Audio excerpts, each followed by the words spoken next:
Então, agora eu passo a palavra para a Thalita, primeiramente agradecendo, Thalita, a sua disponibilidade e agradecer a sua presença aqui conosco. Boa tarde. Boa tarde a todos e todas. Gostaria muito de agradecer o convite do Conselho Regional de Odontologia do Estado de São Paulo, para que a gente pudesse abrir esse bate-papo sobre saúde mental, sobre os cuidados com a saúde mental. Eu faço parte do Conselho Regional de Psicologia, também do Estado de São Paulo. Temos tido bastante trabalho nesse momento para pensar em formas de cuidado com a categoria, com a sociedade.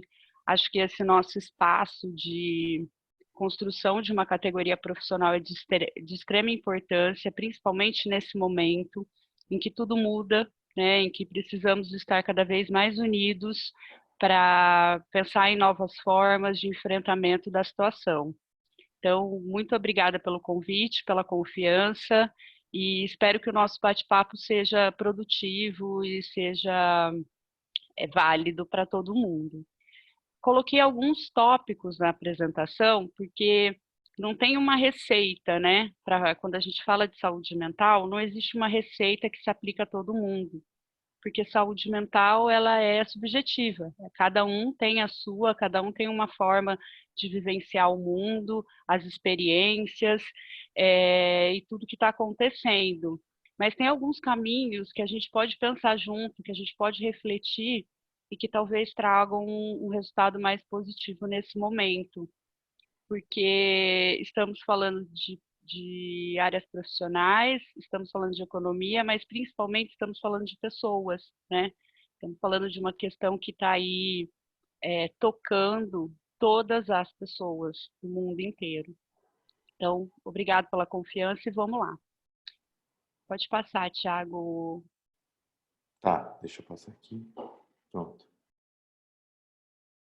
Aqui Isso. é só a Apresentação, né? apresentação, né? E aqui a gente começa. Então, assim, quando a gente fala de uma pandemia, né, e no caso dessa pandemia, que é do coronavírus, que trouxe essa doença estranha, essa doença nova, chamada Covid-19, a gente está falando de uma situação inédita, né, que não tem precedentes, que a gente nunca tinha ouvido falar e a gente não sabia como, a gente não sabe ainda como lidar, né? E dentro das características dela tem a rápida cadeia de contágios, né? Então, que fez com que o mundo inteiro tivesse que tomar medidas de isolamento, de afastamento, porque entende-se atualmente que é a medida mais segura a se tomar agora, porque está acontecendo tudo muito rápido e sabe que o grande vetor dessa doença é o ser humano. Então, o que tem que ser feito é esse afastamento. As medidas sanitárias têm uma característica bastante política, né? As decisões elas são políticas. A tentativa de frear a doença varia de lugar para lugar, embora existem os órgãos sanitários aí eles sejam unânimes nas recomendações, mas a gente conta com essas decisões políticas aí dentro de cada nação, dentro de cada território, para que isso aconteça. E ela está acontecendo no planeta inteiro. Ou seja, não tem um ser humano aí que não esteja correndo esse risco nesse momento, né, que não esteja vivenciando isso. Quando ela começou, né, a propagação há 2 meses atrás, nós estamos falando aí de um tempo muito curto, em se tratando de adaptação e compreensão, ela começou numa província chinesa que fazia parte do imaginário coletivo como algo muito distante.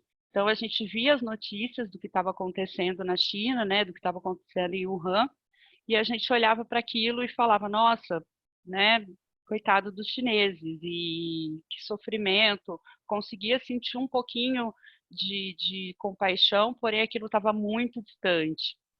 E, de repente, né, muito rapidamente, se estabeleceu no Ocidente, né, principalmente aí na Itália, e encostadinho na Itália, a Espanha já começou a ter o seu epicentro também, e aí teve a grande explosão no começo desse mês do mundo todo, quando a doença chega no Brasil e a contaminação comunitária nos atinge, né, e nos obriga a pensar sobre ela e a conviver com ela.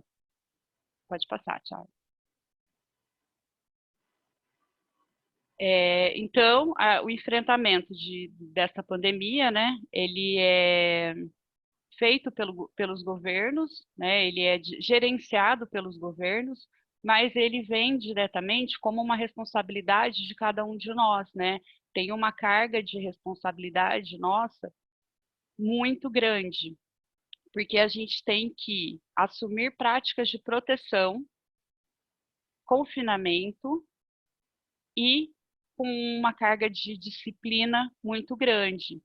E disciplina é uma questão muito subjetiva. Cada um de nós aprende uma forma dentro da sociedade, da cultura que a gente vive, do seio familiar. A gente aprende e desenvolve uma compreensão de disciplina.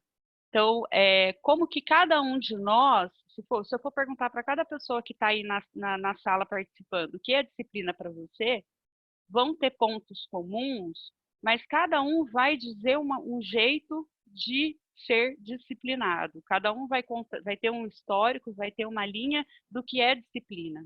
Então, isso é muito subjetivo, né? Quando a gente recebe orientações de autocuidado, de lavar as mãos, cada um vai lavar a mão de um jeito, no seu tempo, na sua compreensão, vai seguir as recomendações de higiene, de proteção, de acordo com o seu conhecimento prévio da sua construção de disciplina. Então, é uma responsabilidade muito grande de cada cidadão e é uma responsabilidade muito grande com o outro, porque eu não sei como o outro vivencia essa disciplina. Então, tem uma questão de confiança aí muito grande. Cuidar da própria saúde, ela tem um interesse próprio. Eu não quero ficar doente, ninguém quer ficar doente, né? Mas também tem uma responsabilidade que navega aí no campo da solidariedade, porque além de eu não querer ficar doente, eu também não quero que ninguém fique doente. Então, eu tenho uma responsabilidade com a saúde do outro e do outro comigo, né? Então, traz essa dicotomia egóica, né, que a gente chama daquilo que é a preocupação com a minha sobrevivência, mas também com a sobrevivência dos meus e do outro. Pode passar. Então, quando a gente fala de saúde mental, a gente está falando de uma coisa subjetiva, né? A gente está falando de uma coisa que, para mim, tem um significado, para você tem outro, para outra pessoa tem um outro significado. A gente está dizendo de uma busca de bem-estar físico, no sentido da ausência de doenças, ausência de dores, aceitação do próprio corpo, autoestima, e também a gente tem o bem-estar mental, que são as preocupações, né, a maneira, a atenção que eu dou para determinadas situações e para os problemas, e o emocional, como que o meu humor, como que as minhas emoções estão em equilíbrio, que vão me causar essa sensação de bem-estar geral, tá? A saúde mental, ela está muito relacionada com o projeto de vida que eu tenho. Então, o que é um projeto de vida? Quais são os meus sonhos? O que eu espero, né, da vida? O que eu espero dos outros? O que eu espero de mim? Onde eu quero chegar? A gente vai, ao longo da vida, construindo esse projeto, ora abandonando ideias, ora acrescentando ideias novas. Tanto que a gente coloca aí uma situação muito comum de pessoas que são, por exemplo, deprimidas, né? As pessoas deprimidas, elas têm uma interrupção nesse projeto de vida, elas não conseguem ver o horizonte, elas não conseguem construir nada para o futuro porque perdeu esse sentido, né? Perdeu essa pulsão aí de conquistar algo, de atingir um desejo. Então, a saúde mental, ela está muito relacionada ao projeto de vida, aquilo que a gente constrói, né? E como que a gente constrói algo? Como que a gente consegue conquistar aquilo que a gente procura? Através dos recursos emocionais e psicológicos e mentais que nós temos. Então, são as nossas habilidades sociais, como a gente se relaciona com o mundo, como que a gente reage à ação do outro, né? Como que eu enfrento situações, as adversidades da vida, como que eu enfrento os desafios, como que o meu humor está estabilizado, se eu estou mais ansioso, se eu estou mais estressado, se eu estou mais deprimido, quais são as competências que eu tenho, né, que são aquelas capacidades de desenvolver alguma coisa nova, de construir algo pelo bem coletivo, por mim mesmo, enfim. E principalmente pela satisfação de desejos, né? Que é aí o combustível do projeto de vida. Eu projeto algo porque eu espero ter uma satisfação no final, né? De um desejo que pode ser pessoal, como ele pode ser coletivo, certo? Pode passar. Então, quando eu falo de pandemia e saúde mental, eu estou falando de uma mudança rápida e brusca da vida, da rotina. Eu estou falando de um projeto de vida que eu construí no decorrer da minha vida e que, de repente, ele foi totalmente parado num primeiro momento, né? A gente parou a vida, a gente estava num determinado momento, a gente estava construindo algo, de repente para tudo e se isola. Então a gente deixou os nossos empregos, a gente às vezes deixou as nossas casas para ir se isolar com outras pessoas em outros lugares, a gente deixou as nossas famílias sob os cuidados, às vezes, delas mesmas ou de outras pessoas que não somos nós, a gente abandonou rotinas para conter esse medo, né, e esse vírus que veio de uma forma tão brusca nas nossas vidas. Então, foi muito rápido que esse projeto de vida foi interrompido. E aí, são situações de extremo estresse. A gente começa a se preocupar. No primeiro momento, nossa, não posso pegar, né? As pessoas que eu amo não podem pegar. Isso não pode chegar aqui. E aí, o tempo todo, a gente vendo informações da evolução da doença, das formas letais da doença, e a gente começa a ter esse estresse de o que vai acontecer, o que está acontecendo, tá? E também com as questões econômicas, eu tive que parar de fazer os meus atendimentos, eu tinha contas para pagar, eu tinha acabado de assumir uma dívida nova, ou enfim, eu estava no meio de uma dívida, eu não posso mais ver minha família, eu não posso mais ver os meus amigos, a gente entra num estado de desespero muito grande, né? E agora? Parei o meu projeto de vida, começo uma coisa nova, não posso começar uma coisa nova, tenho que ficar isolado, tenho que ficar parado, e o que fazer com tudo isso? Né? Então eu estou em casa, eu vou arrumar minha casa, eu vou cuidar das coisas que eu não conseguia cuidar antes, e eu começo a entrar num processo de tédio. São algumas fases que a gente coloca aí como as fases do isolamento, né?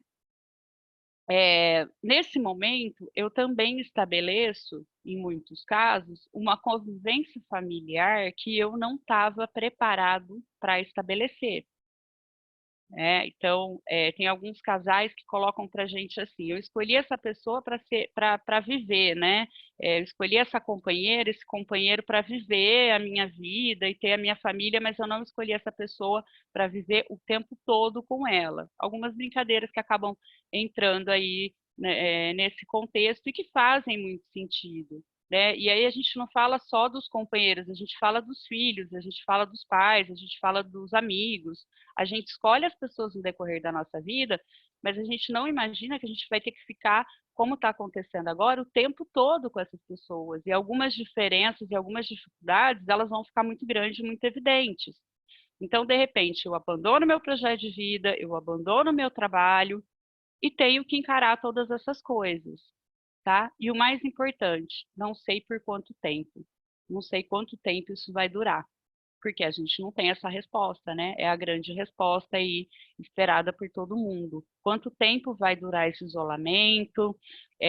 Se vai ter relaxamento, se não vai, se eu vou ter que voltar, se isso vai chegar no lugar que eu estou com uma velocidade muito grande, se isso vai ficar mais rígido, enfim, a gente não sabe quanto tempo isso vai durar.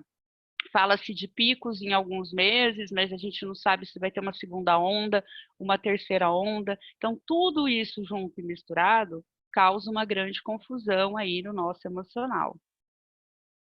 Pode passar, Thiago. E aí, quando a gente fala de saúde mental, nós estamos falando de um problema que vai atingir e já atingiu 100% da população, né?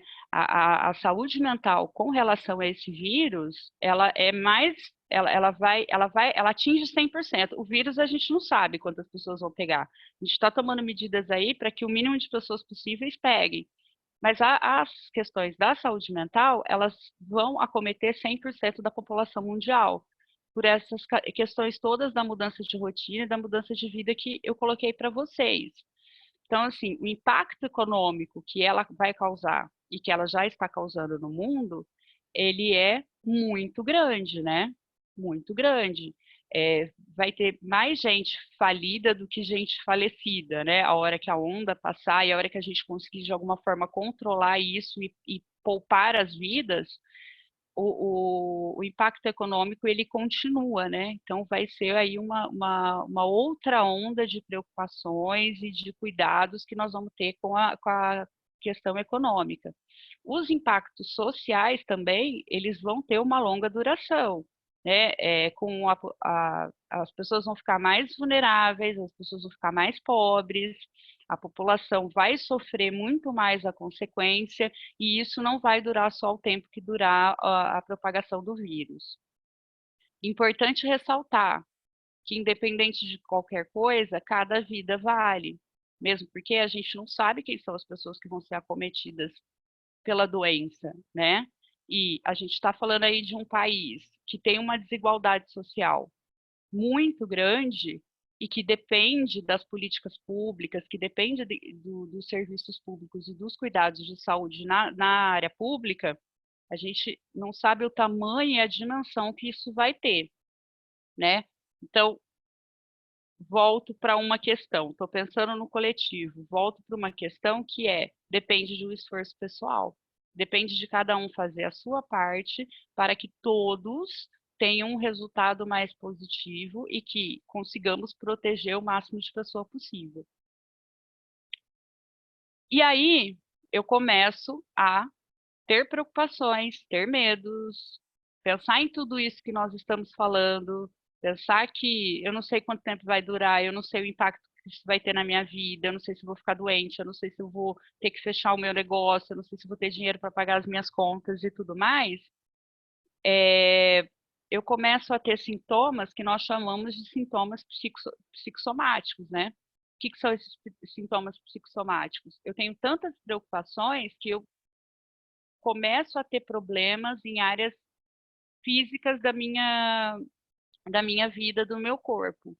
Então, eu começo a ter comprometimento no sono, porque as preocupações são muito grandes, a mudança de rotina é muito grande. Eu agora tenho mais tempo para dormir, eu tenho um outro horário para dormir, ou eu durmo demais, porque eu penso demais, estou me entristecendo, tento fugir da situação, ou eu perco totalmente o sono. Eu tenho um desequilíbrio aí no meu apetite, né? Eu como demais ou eu deixo de comer pelas minhas preocupações, pelo meu humor. Eu começo a ter questões e sintomas respiratórios causados pelo estresse, pela ansiedade. Então, eu começo a ter esse tipo de problema respiratório. Dores que eu não tinha antes, elas começam a aparecer, dentre outros sintomas físicos que são causados por essas preocupações. Junto com tudo isso, tem toda aquela questão que são os sintomas do próprio vírus, né? Da própria doença. Então, ao ouvir essas coisas, é como se meu cérebro entendesse muitas vezes que eu preciso sentir aquilo, e ele vai dando alguns sinais. Então, isso são coisas que a gente precisa prestar muita atenção, né? O que eu estou sentindo é um sintoma real ou é um sintoma que o meu corpo está criando pelas minhas preocupações? Tem outros sintomas também que são emocionais, para a gente prestar atenção. Eu estou mais irritado que o normal, eu estou mais ansiosa que o normal, então eu tenho me preocupado mais que o normal, eu tenho olhado para as coisas com uma dimensão muito maior, percebo que está tendo algum tipo de abuso de substâncias, né? Então, antes eu bebia aos finais de semana, eu passei a beber todos os dias. Eu tomava determinada medicação e eu vejo que ela não está fazendo efeito, então eu passo a usá-la com mais frequência, ou eu começo a tomar a medicação que é de uma outra pessoa que convive comigo. Enfim, isso acaba sendo muito comum e a gente tem que ficar atento a essas situações. Apresenta problemas de concentração, né? Eu não consigo mais olhar para as coisas como eu olhava antes, com a mesma atenção e tudo mais.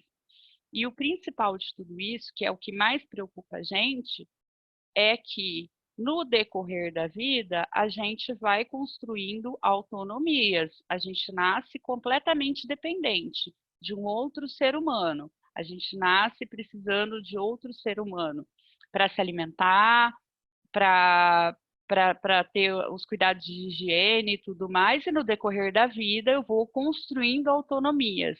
E uma situação como essa, ela tira as nossas autonomias, né? Eu não tenho mais controle sobre a minha profissão, sobre a minha família, sobre a minha saúde, né? Eu não tenho mais controle sobre os meus costumes, então eu tinha lá o hábito de sair para caminhar, para ir na academia, para ir na igreja, para ver os meus amigos, para viajar, né? Todas essas questões, elas são tiradas da gente muito repentinamente. Eu não tenho mais controle dos desafios, né? Eu não estou escolhendo agora o que eu vou fazer, e como eu vou conduzir a minha vida. As minhas fontes de apoio também mudaram, né? As formas como eu fazia para extravasar, para encarar as situações adversas e tudo mais, elas mudaram, elas não estão mais próximas e acessíveis como elas estavam antes. As minhas válvulas de escape também. Enfim, tudo aquilo que eu tinha como recurso para enfrentar a vida, eu não tenho mais da forma que era antes. Pode passar, Thiago. Então, no final das contas, a compreensão que temos que ter é: o normal não existe mais. É essa sensação que a gente tem o tempo todo, né? Quando eu vou voltar a fazer aquilo? Isso vai ficando cada vez mais distante conforme o tempo vai passando, né? O passado, ele não vai voltar. O mundo não vai ser mais como ele era antes. A gente não sabe se vai ser melhor, se vai ser pior. São muitas especulações, são muitas expectativas, mas aquilo que existia antes não vai existir mais. A gente constrói agora, nesse momento, um novo normal. A gente parar para pensar que nós estamos aí no estado de São Paulo há 30 dias, né, numa quarentena, com, com várias restrições e tudo mais, cada vez mais a gente pensa em construir algo novo, né? E como que vai ser esse novo? Eu preciso entender que do jeito que estava não fica mais, pelo menos por um bom tempo. E aí esse bom tempo, que pode durar 6 meses ou pode durar 2 anos, como alguns falam, até ter a vacina, até ter um remédio, até se descobrir e se aplicar para o mundo inteiro, eu já mudei, a sociedade já mudou. Nós já não vemos mais as coisas e o mundo como a gente via antes. Então, inevitavelmente, o normal não vai existir mais, tá? Pode passar, Thiago. Então, assim, medo, né? O medo, ele é um sentimento natural. Medo, ele é humano, ele é instintivo, ele é necessário. Eu preciso ter medo, né, para que eu não cometa certas coisas que ameaçam a minha vida ou que ameaçam a vida do outro. Então, o medo, ele faz parte de uma proteção da minha vida, uma proteção humana. Só que tem momentos em que o medo, ele é excessivo, em que ele é muito grande e que ele começo a comprometer outras coisas, outras áreas da minha vida e eu já não consigo mais controlar. Aí a gente já muda a palavra medo para pânico, né? Pânico é aquele momento em que eu estou paralisado, em que eu não consigo mais raciocinar, que aquilo já está sendo maior do que eu e que é de uma fonte completamente descontrolada. Pode passar. Então, alguns cuidados que a gente precisa ter, que a gente precisa olhar, né? Lembrando que eu falei lá no começo, é subjetivo, né? Enfrentar a situação, ela é subjetiva, ela é individual. Cada um tem um arcabouço de experiências de vida, de vivências que vão determinar como eu vou encarar isso. Mas eu preciso focar em mim nesse momento, eu preciso olhar para mim mesmo, né?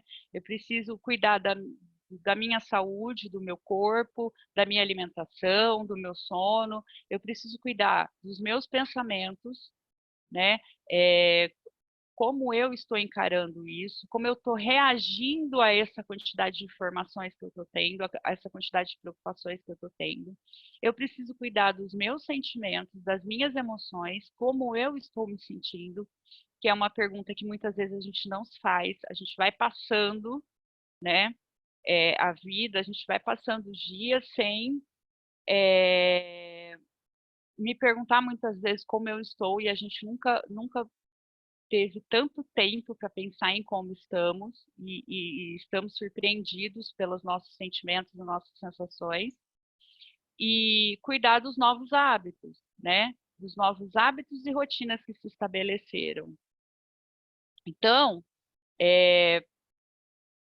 que horas eu acordava? Que horas eu estou acordando agora? Que horas eu ia dormir? Quanto tempo eu tenho me dedicado ao trabalho? Né? Eu não estou me dedicando absolutamente nada ao trabalho, porque o meu trabalho foi totalmente interrompido. O que eu tenho feito com esse tempo que eu dedicava para o trabalho?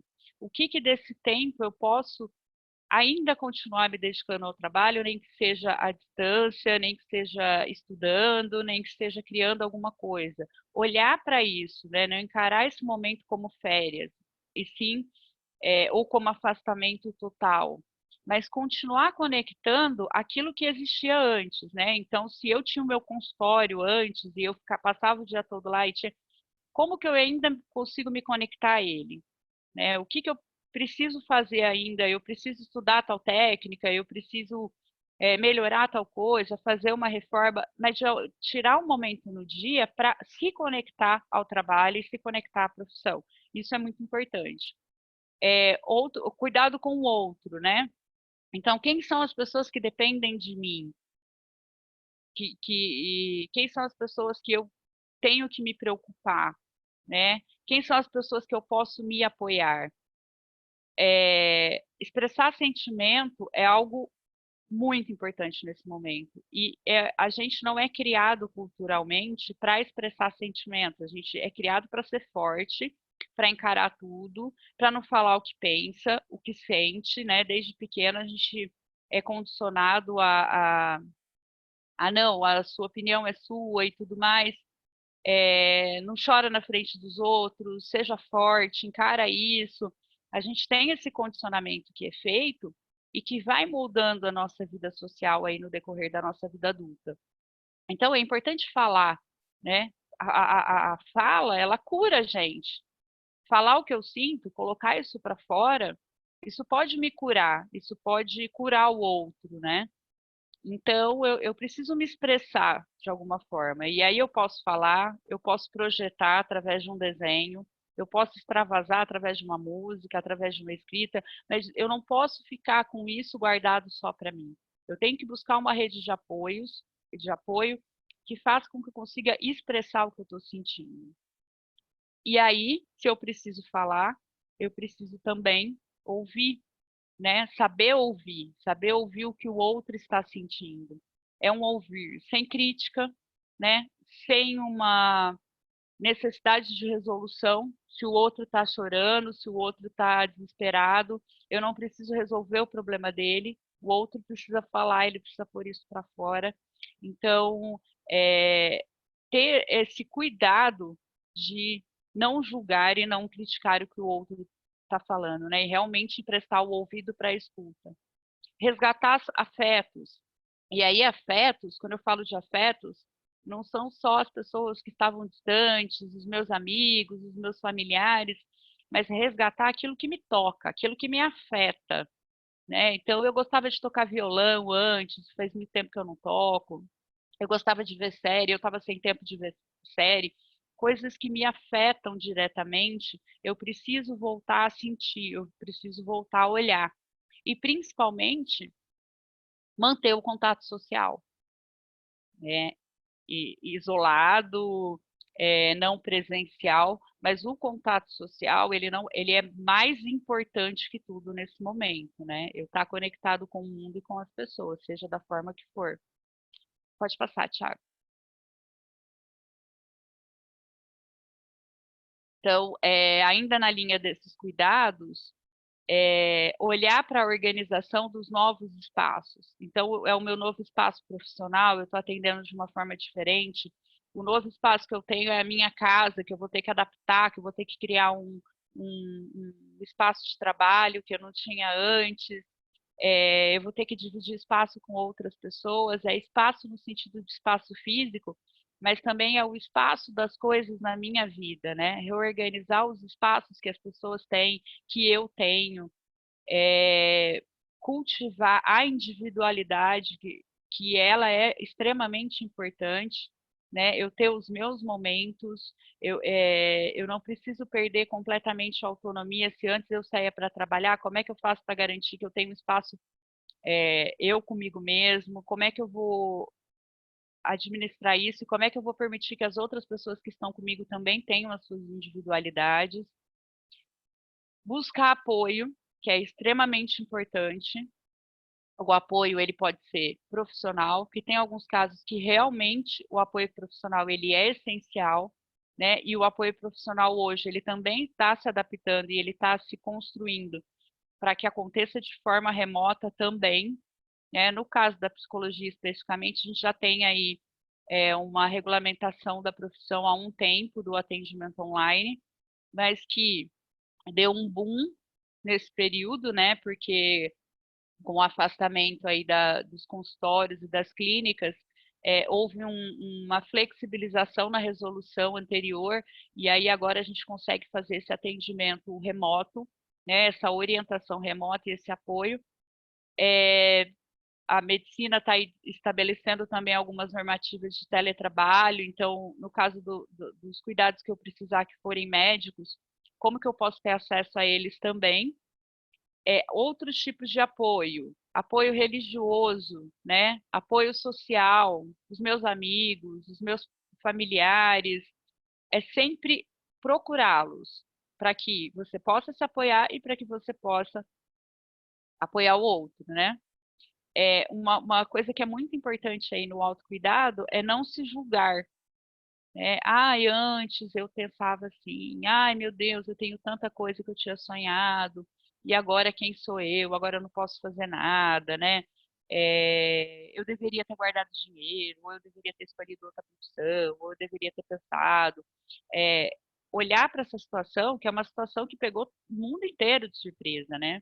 E que não é só você que está passando por isso, não é só você que está com a sensação de que fez escolhas erradas. Na verdade, a gente não faz escolhas erradas, né? A situação que trouxe um novo existir que ninguém estava esperando. E repensar nessa questão da cobrança, no sentido de, será que eu me cobrava tanto assim, né? Será que eu merecia essa cobrança tão grande? Aonde isso me levou, né? Então, assim, não se cobre tanto, porque as coisas não estão mais como antes. Então, eu preciso construir algo novo, eu preciso me reconhecer de novo. Algo que é muito importante, nutrir-se de informações confiáveis. Então, a gente sabe que isso diminui e muito, muito, muito as preocupações. Por mais que os fatos não sejam tão animadores ou a perspectiva aí não seja tão feliz para todos nós, né, num próximo momento de tempo, eu tenho que procurar informações confiáveis, porque a gente só consegue ter o equilíbrio emocional se a gente confia na informação que é passada para nós, né? Então, assim, por mais triste que seja, eu prefiro saber a verdade, né? Todo mundo quer saber a verdade, porque com a verdade a gente pode lidar, a gente pode construir recursos para lidar com ela, né? Porque ela não vai ser quebrada. Então, as informações confiáveis, elas são essenciais nesse momento. E hoje o que a gente tem de informação confiável é a ciência, né? Então, buscar essas informações sem julgamento de valores. Ah, mas isso vai contra o pensamento, meu pensamento religioso, ou a minha construção, a minha ideologia política e tudo mais. Não, se é um dado científico concreto, não vou colocar esse julgamento de valores nele, né? Eu vou entender ele e vou conduzir as minhas novas rotinas nessa decisão. Principalmente, buscar recompensas prazerosas e saudáveis. Então, assim, eu adoro ficar com meu cachorro, eu adoro comer pipoca, eu adoro assistir série, né? Então, olhar para esses momentos em que você percebe que o seu humor ele está começando a ficar abalado, procura essas recompensas prazerosas ou utilize-se delas sempre para que eu não chegue a esse ponto de não sentir mais vontade de encarar a vida e de sonhar novamente. Então, essas doses de recompensas prazerosas, e aí cada um sabe a sua, ou cada um vai redescobrir a sua, enfim, buscar aquilo que te dava prazer e que te dava recompensas, né? Antigamente, e aquilo que você percebe que, olha, eu nunca imaginei que eu fosse gostar de plantar, e eu estou plantando, eu nunca imaginei que eu fizesse um arroz tão bom, e eu estou fazendo, enfim, nas pequenas e nas grandes coisas. E olhar para a organização dos gastos. Aqui eu não vou entrar em detalhes, né, porque não é nem o meu papel, mas assim, separar essas preocupações econômicas com aquilo que é essencial, aquilo que é não essencial e aquilo que é negociável. Porque se eu consigo organizar de alguma maneira a minha vida econômica, isso também diminui muitas preocupações. Então, é encarar, olhar para elas e falar, ó, isso eu não preciso, eu posso deixar para lá, isso é essencial, eu não posso viver sem. Isso aqui eu consigo negociar, eu posso negociar. E aí, enfrentar essa situação. Pode passar, Thiago. Além disso, as coisas que eu posso fazer também nesse período, né? Que eu posso estar um pouco mais ocioso, que tudo é muito incerto, é ofertar o meu tempo e o meu conhecimento. Não só o profissional, mas toda essa carga que eu acumulei no decorrer da minha vida, eu posso fazer isso útil para alguém. Então, isso traz uma recompensa prazerosa muito grande. Eu posso dividir o meu tempo para ajudar quem precisa, para ouvir quem precisa. Eu posso usar dos meus conhecimentos para orientar pessoas, para ajudar pessoas. Eu preciso ressignificar, né? Eu preciso abandonar aquelas ideias que eu tinha antes de que eu tenho um determinado pensamento e eu vou seguir ele até morrer. Algumas coisas vão ter que ser ressignificadas agora. Isso vale para relações, isso vale para profissões, isso vale para a sociedade, para o mundo, de uma maneira geral. Então, ressignifique as coisas, né? Aquilo que eu não gostava antes, eu posso começar a gostar, aquilo que eu não aceitava, eu posso começar a olhar. Enfim, todas as minhas práticas, todas as minhas estratégias e toda a minha atuação profissional e atuação de vida mesmo, atuação como cidadão, como pessoa. Olhar para os vulneráveis, né? Saber que em todas as situações sempre tem alguém pior, sempre tem alguém que precisa mais, sempre tem alguém que não está sendo cuidado, que está sozinho, que está totalmente desorientado. Então, entender que eu faço parte de uma sociedade que tem desigualdades e que se eu tenho um pouco mais, eu tenho a obrigação e a responsabilidade de lutar pelo outro que tem menos. Pensar em novas alternativas, né, para a autopromoção. Eu tenho uma carreira, eu tenho diversas construções individuais, Então, quais são as novas alternativas que eu posso usar para construir esse algo novo, esse novo normal, né? Como eu posso me promover nesse sentido? Como eu posso pensar em e no coletivo? Então, se antes eu trabalhava sozinha, será que os meus colegas mais próximos, a gente não pode pensar num trabalho aí coletivo para a gente se reconstruir de novo, enfim, não olhar só para si, mas nesse momento fazer da profissão também uma rede de apoio, né? O quanto cada um de vocês podem se ajudar. E nunca deixar de estudar, pesquisar, enfim, se renovar. Pode passar, Thiago.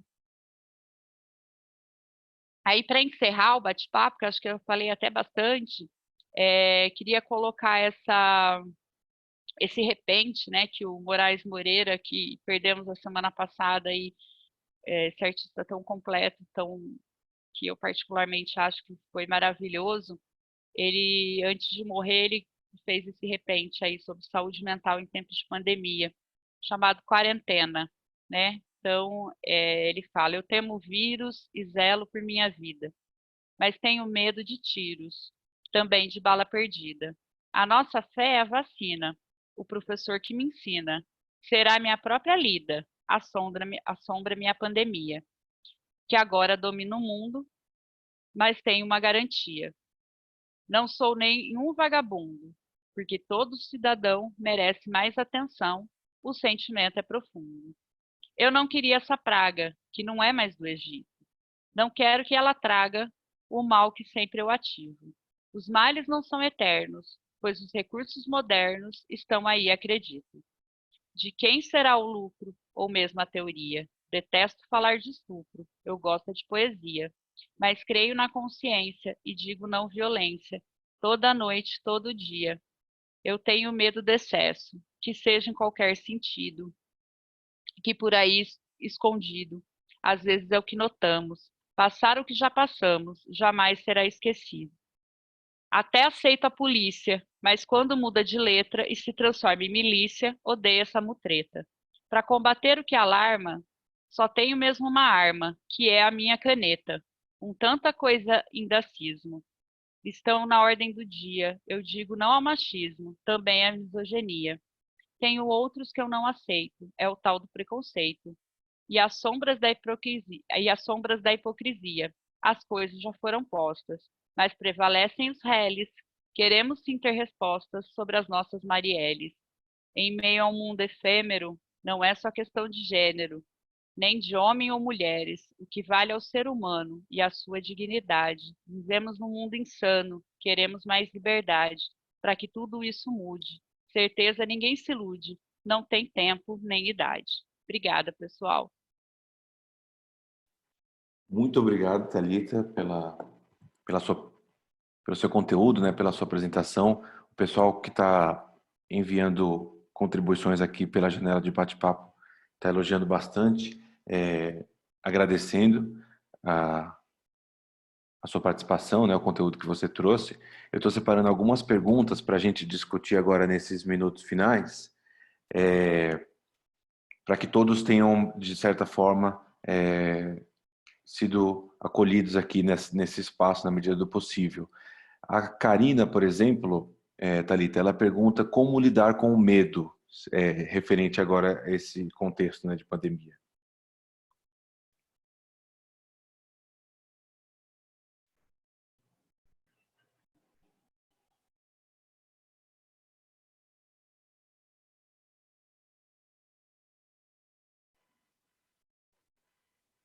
Acho que estava desligado, gente. Eu comecei a responder, mas acho que estava desligado. Vocês ouviram o microfone? Agora voltou, Thalita. Ah, então Para você tá. começar de novo. Obrigado. Ok. Então, assim, quando eu falo de medo, eu acho que a primeira pergunta que deve vir é: medo do quê? Do que eu tô com medo? Ah, eu tô com medo do vírus. Medo de pegar o vírus, de que alguém pegue. É fazer esse tipo de questionamento, né? Ah, não, eu tô com medo da minha vida, da minha situação econômica. Do que você tem medo? O que você acha que você não vai conseguir pagar? O que você acha que você não vai mais voltar a fazer? Quais são as fontes de renda que foram perdidas, né? Dialogar com esse sentimento, porque senão ele toma conta mesmo. Aí eu já nem sei mais do que eu estou sentindo medo, por que eu estou com medo, vira uma reação física só e eu perco o controle. Então, olha para esse sentimento que a gente está chamando aqui de medo e fala assim, medo do quê? Do que eu estou com medo? Bacana.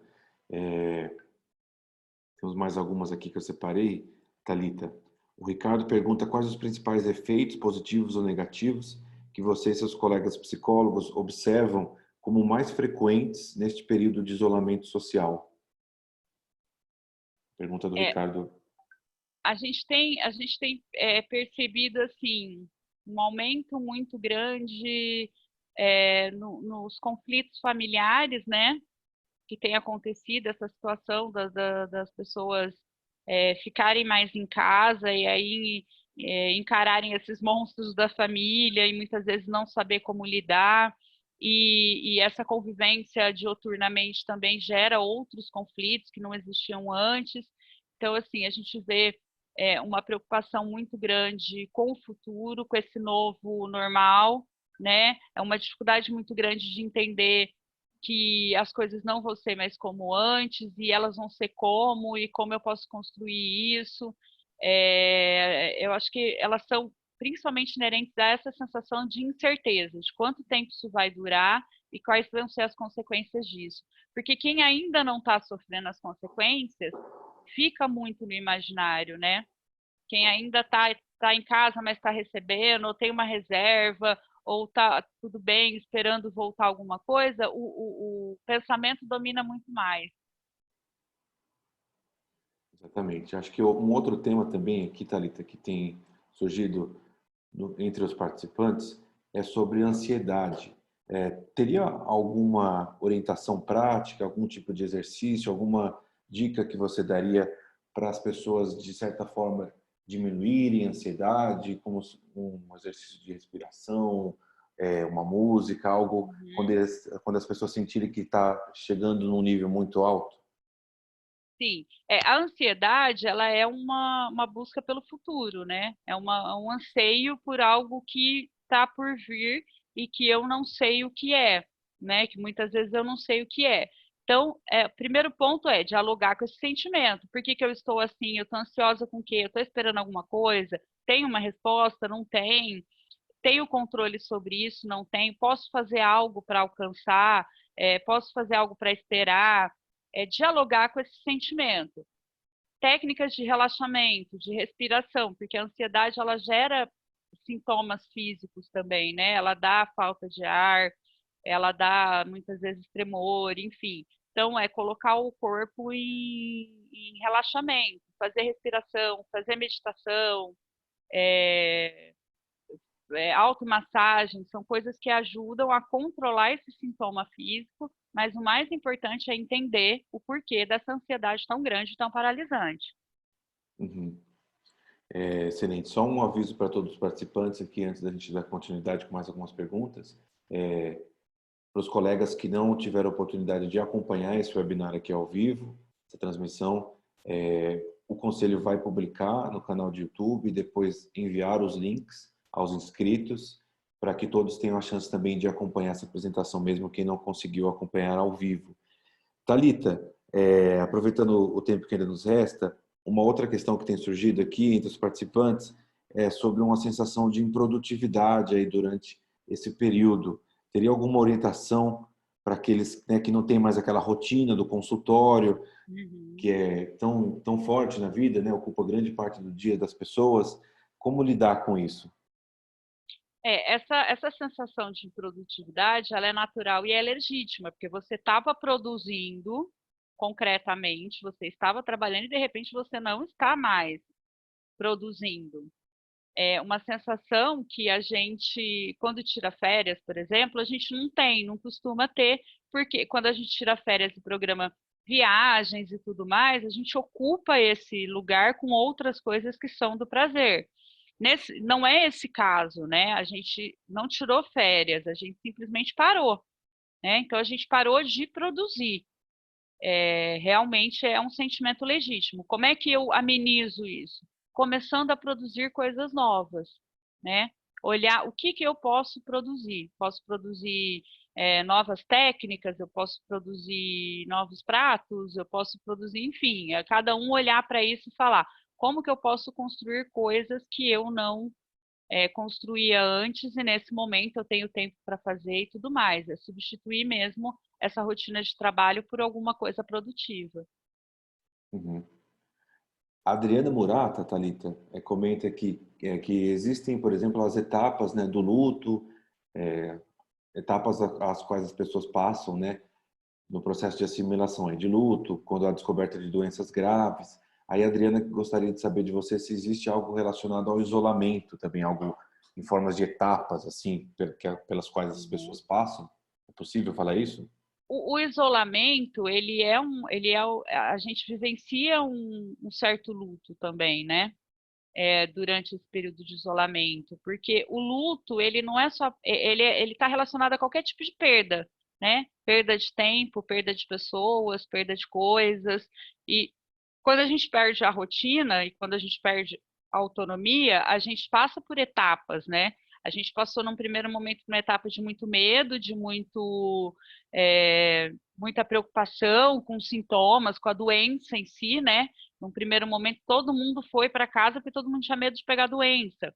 E aí, com o passar do tempo e entendendo que, eu estou me cuidando, eu estou fazendo, vieram outras etapas. Aí veio a preocupação financeira, aí veio o medo de faltar coisa no supermercado, aí vão tendo vários momentos nesse isolamento, nessa quarentena, conforme o tempo vai passando, né? Nós já tivemos momentos do tédio, momento de menos concentração, que eu só conseguia assistir noticiário o tempo todo, porque o noticiário era o tempo todo. Agora eu já consigo relaxar, eu consigo ver um filme, eu consigo fazer outra coisa, eu consigo já falar com as pessoas sobre outros assuntos, né? Então, essas etapas, elas são naturais desse novo normal, dessa nova rotina que a gente está vivendo agora.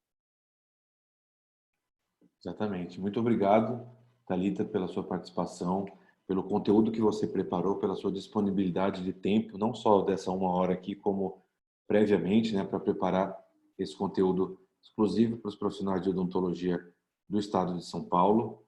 Eu vou deixar aqui os seus contatos, os contatos do CROSP, para todos os participantes que tiverem interesse em aprofundar o tema, né, em conseguir mais informações, também encaminho para o Conselho Regional de Psicologia, a todos que tiverem mais dúvidas, e aviso a todos os participantes, tanto os que estão acompanhando ao vivo, quanto os que acompanharem depois, que sempre verifiquem os canais oficiais do CROSP, Conselho Regional de Odontologia de São Paulo, o site crosp.org.br, a conta do CROSP no Instagram, no Facebook e no YouTube. Durante esse período de quarentena, desde o início, o CROSP vem publicando todas as resoluções de entidades oficiais, Ministério da Saúde, Vigilância Sanitária, as recomendações sobre os atendimentos, está tudo no site do CROSP. E a gente também vem realizando esses encontros virtuais, esses webinars, tratando de temas que interessam a todos, principalmente nesse momento. Como hoje contamos com a participação da nossa convidada, Thalita, para falar de saúde mental. Nas semanas anteriores tivemos apresentações do Sebrae sobre finanças em tempos de quarentena, sobre marketing. Todas essas apresentações estão postadas, publicadas no canal de YouTube do CROSP, então vocês podem verificar, acompanhar os conteúdos e usar o canal Fale Conosco do site do CROSP também para qualquer dúvida. Thalita, então, mais uma vez, muito obrigado pela sua participação e disponibilidade conosco. Eu que agradeço mais uma vez a confiança e a parceria. Tem os meus contatos aí, pode entrar em contato comigo. Esse é o celular institucional do CRP, pode chamar pelo WhatsApp, a gente conversa. Tem os materiais aí no site que está aparecendo, está faltando o BR no final, tá? Que é crpsp.org.br. Lá tem todo o material disponível para a categoria de psicólogos, mas também para a sociedade, né? Para conhecer aí o trabalho da psicologia brasileira. E muito obrigada pela confiança e contem com a gente aí, se for preciso. Estamos todos juntos. Obrigado, Thalita. Obrigado a todos que participaram e fiquem atentos aos canais do CROSP, do Conselho de Odontologia de São Paulo, para as próximas apresentações de webinar nesse formato. Boa tarde a todos.